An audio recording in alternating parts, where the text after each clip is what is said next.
ఏంటి మాకు ఈ దౌర్జన్యాలు? ఎక్కడ బ్రతుకుతున్నాం సార్? పాకిస్తాన్లో బతుకుతున్నట్టుంది, మేము శత్రు దేశంలోకి వెళ్ళి బ్రతుకుతున్నట్టుంది. మేము వలసకు లేం సార్. ఇక్కడ మేము ఇక్కడే పుట్టాం, ఇక్కడే పెరిగాం, ఇక్కడ నీళ్ళు తాగాం, ఈ భూమి మీద నడిచాం. ఎందుకు సార్ మేము ఈ దాడులు ఎదుర్కోవాలి?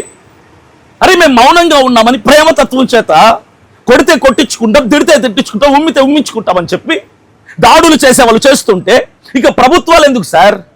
రాజకీయ నాయకులు ఎందుకు సార్? ఇక మాకు న్యాయం చేసేది ఎవరు సార్? అంటే క్రైస్తవులు కూడా తిరగబడి మీరు కొట్టుకొని చావండి అని వదిలేస్తారా? వాడెవడో వచ్చి వాహనం మీద దాడి చేస్తాడు, ఇంకెవడో వెళ్ళి సంఘాలు కూలగొడతాడు, ఇంకెవడో వెళ్ళి పేదల ఇల్లులు కాల్చివేస్తాడు, ఇంకెవరో వెళ్ళి బైబిల్స్ను తగలబెడతారు. సంఘాలు జరుగుతుంటే క్రిస్మస్ టైంలో కూడా కేకులు తింటున్నారని చెప్పి క్రైస్తవులను కొట్టారు కొంతమంది. చిన్నపిల్లలని కూడా చూడకుండా, అభవిష్యం తెలియని చిన్నపిల్లలని కూడా చూడకుండా క్రైస్తవ సంఘాలకెళ్ళి నోటికాడి భోజనం లాగేసుకున్నారు కొంతమంది హైందవుల పెద్దలు. అసలు మేము ఎక్కడ బ్రతుకుతున్నామో అనేది మాకు డౌట్ వస్తుంది సార్. మీకు క్రైస్తవులంటే ఇష్టం లేకపోతే మమ్మల్ని అందరినీ గుంపుగా చేసి చంపేసేయండి సార్. దరిద్ర బదులు చంపేసేయండి, క్రైస్తవుల్ని చంపేసేయండి సార్. లేదంటే కట్టకట్టి మమ్మల్ని ఏ దేశానికో పంపించేసేయండి.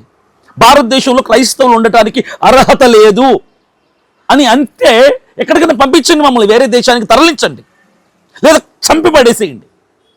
ఇంత వీరు పొమ్మను వారు కాదు పొగ పెట్టువారు అన్న సామెత గుర్తొస్తుంది.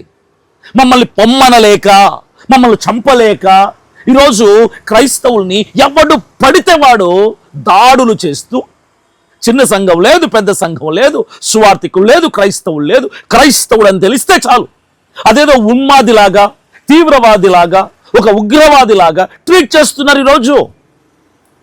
ఎందుకు ప్రభుత్వాలు చూస్తూ మౌనంగా ఉన్నా నాకు అర్థం కావట్లా. అంటే మీరు వాళ్ళకి సపోర్ట్ చేస్తున్నారా? క్రైస్తవులు హింసించడం కరెక్టే అని మీరు అంటున్నారా? నేరుగా అనేసేయండి సార్, ఇక మేము ప్రభుత్వాలను అడగం కదా. ముఖ్యమంత్రిని, ఉప ముఖ్యమంత్రిని, ఎమ్మెల్యేలని, ఎంపీలని మేము ప్రశ్నించాం కదా. మా చావేదో మేము చేస్తాం కదా. వచ్చే ఎన్నికల్లో చూసుకుంటాం కదా ఎవరేంటో, ఎలా సమాధానం చెప్పాలో, ఎలా బుద్ధి చెప్పాలో చెప్పండి. క్రైస్తవులు ఏమి చేసినా క్రైస్తవుల్ని మేము స్పందించం అని ముఖ్యమంత్రి గారు చెప్పండి సార్. మీరు క్రైస్తవుల్ని ఎవడు కొట్టినా, ఎవడు చంపినా, ఏ వెహికల్ పగలగొట్టినా, ఏ చర్చి కూలగొట్టినా మేము స్పందించము, మీ చావు మీరు చావండ్రా క్రైస్తవులారా అని చెప్పండి సార్.